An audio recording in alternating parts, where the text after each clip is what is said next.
Good morning. Weekly trend സെറ്റേഴ്സിലേക്ക് സ്വാഗതം. 2025 November series അവസാനിക്കുമ്പോൾ നിക്ഷേപകർക്കായി വിപണി കാത്തുവച്ചത് റെക്കോർഡ് നേട്ടങ്ങളാണ്. അനുകൂലമായ ആഗോള സാഹചര്യവും ശക്തമായ ആഭ്യന്തര ഘടകങ്ങളുമാണ് പോയ വാരത്തിലെ മാർക്കറ്റിന്റെ കുതിപ്പിന് പിന്നിൽ.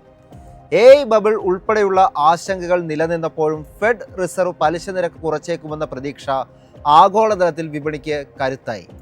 നടപ്പ് സാമ്പത്തിക വർഷം രണ്ടാം പകുതിയിൽ പ്രതീക്ഷിക്കാവുന്ന വരുമാന വളർച്ചയും ഒക്ടോബറിലെ കൺസപ്ഷനിലുണ്ടായ വർധനവുമാണ് ആഭ്യന്തര വിപണിയുടെ മുന്നേറ്റത്തിന് കൂടുതൽ സഹായകരമായത്. അങ്ങനെ ഒട്ടനവധി ഫേവറബിൾ ഫാക്ടേഴ്സ് ബെഞ്ച്മാർക്ക് ഇൻഡെക്സുകളെ സർവകാല ഉയരത്തിലേക്ക് വഹിച്ചു.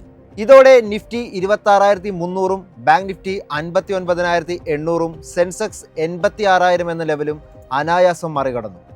വീക്കിലി പെർഫോമൻസിൽ 0.5% നേട്ടമാണ് നിഫ്റ്റി 50 സൂചിക രേഖപ്പെടുത്തിയത്. PSU പ്രൈവറ്റ് ബാങ്ക് ഇൻഡെക്സുകളുടെ കാര്യത്തിൽ 1.5% മൂവ്മെന്റ് നിഫ്റ്റി ബാങ്ക് ഇൻഡെക്സും കാഴ്ചവെച്ചു. സെക്ടറൽ സൂചികൾ 1.85% നേട്ടത്തോടെ ഫാർമ ഇൻഡെക്സ് ആണ് മുന്നിട്ട് നിന്നത്. 1.67% മുന്നേറ്റം മീഡിയ ഇൻഡെക്സും കാഴ്ചവെച്ചപ്പോൾ 1.62% നേട്ടം PSU ബാങ്ക് ഇൻഡെക്സും രേഖപ്പെടുത്തി. 1.4% നേട്ടമാണ് IT ഇൻഡെക്സിന്റെ സംഭാവന. പ്രോഫിറ്റ് ബുക്കിംഗിൽ കാലിടറിയ എനർജി സൂചിക, ഓയിൽ ആൻഡ് ഗ്യാസ് സൂചികൾ 0.5% കൂടുതൽ ഇടിഞ്ഞപ്പോൾ ഫ്ലാറ്റ് ടു നെഗറ്റീവ് നോട്ടിലാണ് റിയൽറ്റി മേഖല ക്ലോസ് ചെയ്തിരിക്കുന്നത്.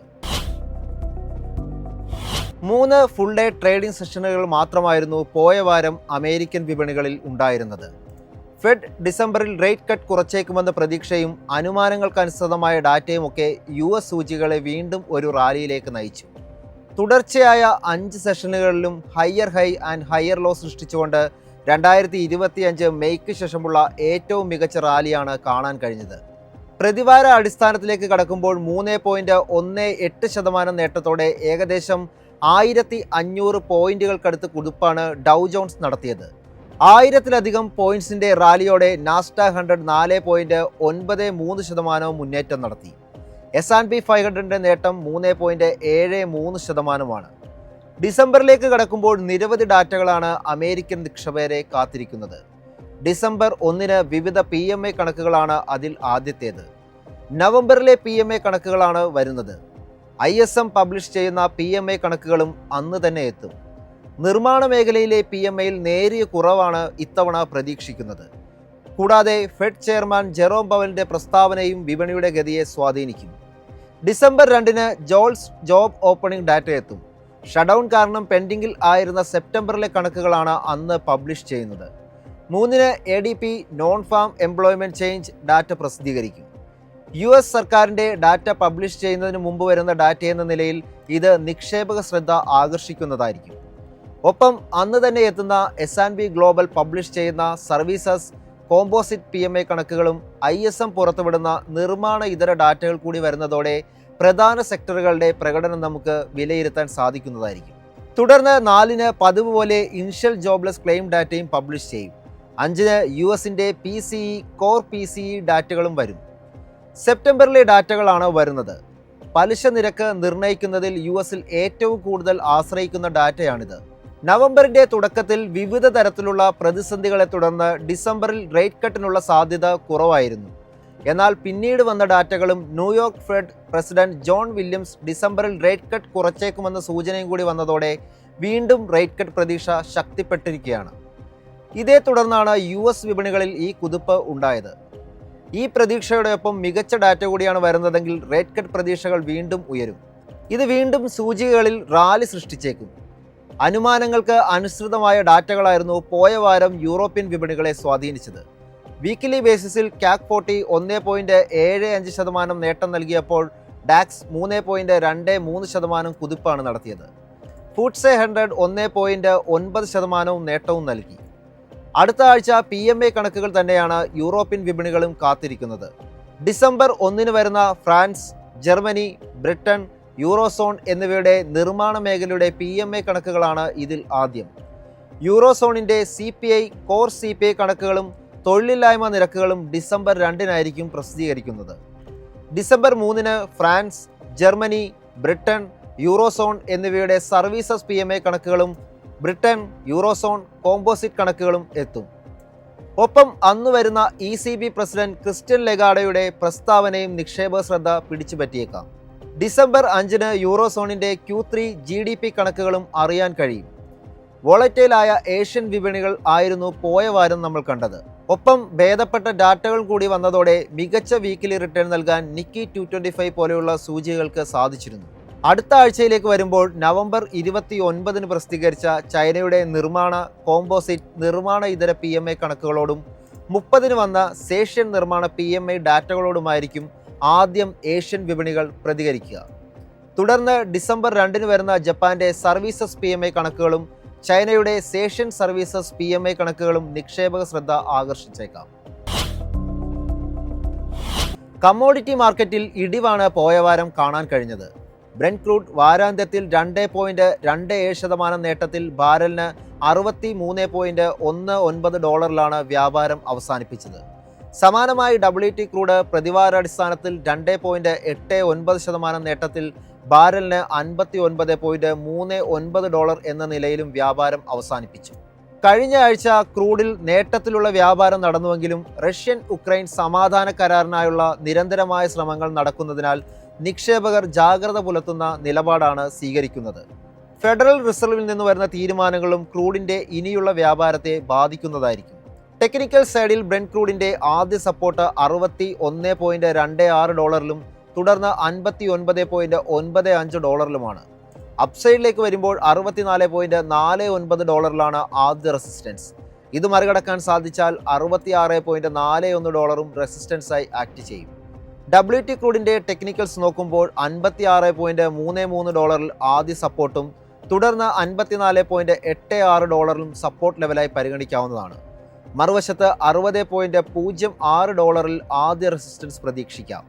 ഈ ഒരു ലെവൽ മറികടക്കാൻ സാധിച്ചാൽ $62.32 ലെവലും റെസിസ്റ്റൻസായി പരിഗണിക്കാവുന്നതാണ്. സ്വർണ്ണവില പ്രതിവാരാടിസ്ഥാനത്തിൽ 2.44% നേട്ടത്തിൽ $4218.76 പെർ ട്രോയ് ഔൺസിലാണ് വ്യാപാരം അവസാനിപ്പിച്ചത്. വെള്ളിയാഴ്ച സ്വർണ്ണവില കൂടുതൽ ശക്തി പ്രാപിക്കുകയും ട്രോയ് ഔൺസിന് $4200 എന്ന പ്രധാന മാർക്ക് മറികടക്കുകയും ചെയ്തു. US ഡോളറിന്റെ തീവ്രമായ ഇടിവിന്റെ പശ്ചാത്തലത്തിൽ രണ്ടാഴ്ചത്തെ ഏറ്റവും ഉയർന്ന നില രേഖപ്പെടുത്തിയ സ്വർണത്തിന് ഫെഡ് റേറ്റ് കട്ടും നിർണായകമാണ്. ടെക്നിക്കൽ സൈഡിൽ ഗോൾഡിന്റെ ആദ്യ സപ്പോർട്ട് $406.5 തുടർന്ന് $3933.5 അപ്സൈഡ് നോക്കുകയാണെങ്കിൽ $4272.1 ആദ്യ റെസിസ്റ്റൻസ് പ്രതീക്ഷിക്കാം. ഈ ഒരു ലെവൽ മറികടക്കാൻ സാധിച്ചാൽ $4288.4 ലെവലും റെസിസ്റ്റൻസായി ആക്ട് ചെയ്യുന്നതായിരിക്കും. ഇന്ത്യൻ രൂപ പോയ വാരത്തിൽ ഇടിവിനാണ് സാക്ഷ്യം വഹിച്ചത്. USD INR വാരാന്ത്യത്തിൽ 0.28% താഴ്ന്ന് 89.3 എന്ന ലെവലിലാണ് വ്യാപാരം അവസാനിപ്പിച്ചത്. USD INRന്റെ ടെക്നിക്കൽ സൈഡ് പരിശോധിക്കുകയാണെങ്കിൽ വരും ആഴ്ചയിൽ രൂപയുടെ ഇമ്മീഡിയറ്റ് സപ്പോർട്ടുള്ളത് 90.1 എന്ന ലെവലിലും തുടർന്ന് 90.5 എന്ന ലെവലിലുമാണ്. കൂടാതെ 91.4 എന്ന ലെവലും സപ്പോർട്ടായി കണക്കാക്കാം. മറുവശത്ത് 88.7 എന്ന ലെവലും 87.9 എന്ന ലെവലും റെസിസ്റ്റൻസായി പരിഗണിക്കാം.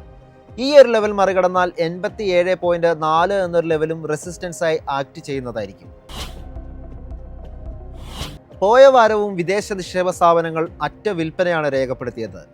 FIകൾ 3659 കോടി രൂപയുടെ ഓഹരികൾ വിറ്റഴിച്ചപ്പോൾ DIകൾ 22,762 കോടി രൂപയുടെ നിക്ഷേപവും ഇതേ കാലയളവിൽ നടത്തി. കഴിഞ്ഞ വാരം വിപണിയിൽ നിർണായകമായത് നവംബർ 28-നെത്തിയ രണ്ടാം പാദ GDP കണക്കുകളായിരുന്നു. മുൻപാദത്തിലെ 7.38% നിന്നും 7.3% അനുമാനം. എന്നാൽ US താരിഫുകളുടെ സമ്മർദ്ദം വകവയ്ക്കാതെ പ്രവചനങ്ങളെ മറികടന്ന് രണ്ടാം പാദത്തിൽ രാജ്യത്തിന്റെ GDP 8.2% റിപ്പോർട്ട് ചെയ്തത്. കഴിഞ്ഞ 6 പാദത്തെക്കാളും ഉയർന്ന കണക്കുകളാണ് പുറത്തു വന്നത്. വരുന്ന വാരം ഡിസംബർ 5-ന് RBI മോണിറ്ററി പോളിസി യോഗ തീരുമാനങ്ങൾ എത്തുന്നതായിരിക്കും. ഗവർണർ സഞ്ജയ് മൽഹോത്രയുടെ നേതൃത്വത്തിലുള്ള MPC റിപ്പോ നിരക്ക് 25 BPS കുറച്ച് 5.25% അനുമാനം. ക്യാഷ് റിസർവ് റേഷ്യോ 3% നിന്നും 3.75% എത്തുമെന്നും അനുമാനങ്ങളുണ്ട്. ഡിസംബർ 1-ന് രാജ്യത്തെ ഓട്ടോ സെയിൽസ് കണക്കുകളും പ്രഖ്യാപിക്കുന്നതായിരിക്കും.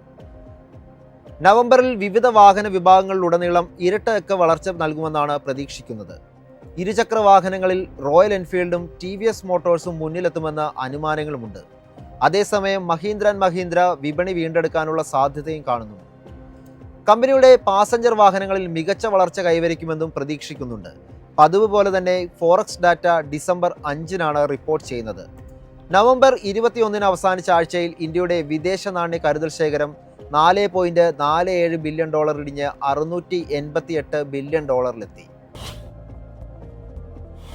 IPO മാർക്കറ്റിലേക്ക് വന്നാൽ അടുത്ത ആഴ്ച വിദ്യാവയർ സബ്സ്ക്രിപ്ഷൻ ആരംഭിക്കും. 1981-ൽ സ്ഥാപിതമായ കമ്പനി കോപ്പർ അലൂമിനിയം വയേഴ്സ് മാനുഫാക്ചറിംഗിലാണ് ശ്രദ്ധ കേന്ദ്രീകരിക്കുന്നത്. ഇഷ്യൂയിലൂടെ 300 കോടി രൂപ സമാഹരിക്കാനാണ് കമ്പനി ഇപ്പോൾ ലക്ഷ്യമിടുന്നത്. പ്രൈസ് ബാൻഡ് നിശ്ചയിച്ചിരിക്കുന്നത് 48 രൂപ മുതൽ 52 രൂപ വരെയാണ്. ഡിസംബർ 3-ന് ഓപ്പൺ ആവുന്ന സബ്സ്ക്രിപ്ഷൻ അവസാനിക്കുന്നത് ഡിസംബർ 5-നാണ്. ഡിസംബർ 10-നാണ് ഓഹരികൾ ലിസ്റ്റ് ചെയ്യുന്നത്. വരുന്ന വാരം സബ്സ്ക്രിപ്ഷനുമായി എത്തുന്ന മറ്റൊരു കമ്പനി അക്വസ് ആണ്. 2000-ൽ സ്ഥാപിതമായ കമ്പനി എയ്റോസ്പേസ് സെഗ്മെന്റിലാണ് ശ്രദ്ധ കേന്ദ്രീകരിച്ചിരിക്കുന്നത്. പ്രൈസ് ബാൻഡ് നിശ്ചയിച്ചിരിക്കുന്നത് 118 രൂപ മുതൽ 124 രൂപ വരെയാണ്. ഡിസംബർ 3-ന് ഓപ്പൺ ആവുന്ന സബ്സ്ക്രിപ്ഷൻ അവസാനിക്കുന്നത് ഡിസംബർ 5-നാണ്. ഡിസംബർ 10-നാണ് ഓഹരികൾ ലിസ്റ്റ് ചെയ്യുക. ഇഷ്യൂയിലൂടെ 92.81 കോടി രൂപ സമാഹരിക്കാനാണ് കമ്പനി ലക്ഷ്യമിടുന്നത്. വരുന്ന വാരം മീഷോ സബ്സ്ക്രിപ്ഷനും ആരംഭിക്കുന്നതായിരിക്കും. 2015-ൽ സ്ഥാപിതമായ കമ്പനി ഇ-കൊമേഴ്സ് മേഖലയിലാണ് ശ്രദ്ധ കേന്ദ്രീകരിക്കുന്നത്. ഇഷ്യൂയിലൂടെ 5421.2 കോടി രൂപ സമാഹരിക്കാനാണ് കമ്പനി ഇപ്പോൾ ലക്ഷ്യമിടുന്നത്. പ്രൈസ് ബാൻഡ് നിശ്ചയിച്ചിരിക്കുന്നത് 105 രൂപ മുതൽ 111 രൂപ വരെയാണ്. ഡിസംബർ 3-ന് ഓപ്പൺ ആകുന്ന സബ്സ്ക്രിപ്ഷൻ അവസാനിക്കുന്നത് ഡിസംബർ 5-നാണ്. ഡിസംബർ 10-നായിരിക്കും ഓഹരികൾ ലിസ്റ്റ് ചെയ്യുക. മോർണിംഗ് സെഷനിൽ പോസിറ്റീവായി ഓപ്പൺ ചെയ്തതിന് ശേഷം 3 ദിവസത്തെ വിന്നിംഗ് സ്ട്രീക്ക് ബ്രേക്ക് ചെയ്തുകൊണ്ടായിരുന്നു നിഫ്റ്റി വെള്ളിയാഴ്ച ഒരു ഫ്ലാറ്റ് ടു നെഗറ്റീവ് നോട്ടിൽ ക്ലോസ് ചെയ്തത്. പക്ഷേ വീക്കിലി ബേസിസിൽ തുടർച്ചയായി ബുള്ളിഷ് ക്യാൻഡിൽ ഫോം ചെയ്ത് 0.5% നേട്ടത്തോടെയാണ് വ്യാപാരം അവസാനിപ്പിക്കാൻ സാധിച്ചത്.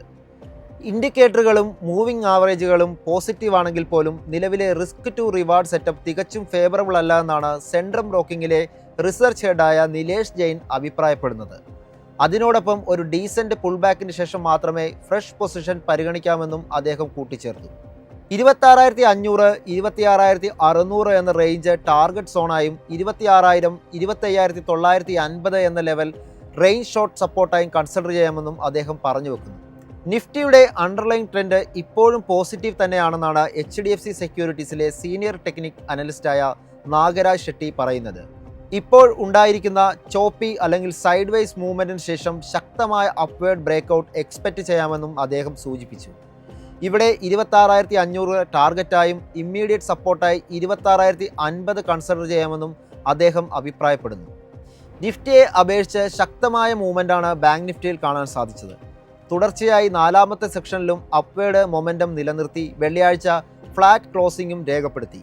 ഇൻഡെക്സ് 59,400 എന്ന ലെവൽ സസ്റ്റെയിൻ ചെയ്യുന്നിടത്തോളം 60,000, 60,200 ഏരിയ ടച്ച് ചെയ്തേക്കാമെന്നാണ് അസറ്റ് മെഹ്ത്ത ഇൻവെസ്റ്റ്മെന്റ് ഹെഡായ ഹൃഷികേഷ് യദ്വെ അഭിപ്രായപ്പെടുന്നത്.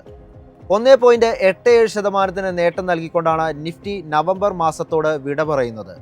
ഓൾ ടൈം ഹൈ ലെവലുകൾ തിരുത്തിക്കുറിച്ച് മുന്നേറിയ വിപണിയിൽ നിക്ഷേപ പ്രതീക്ഷയും വർദ്ധിക്കുകയാണ്.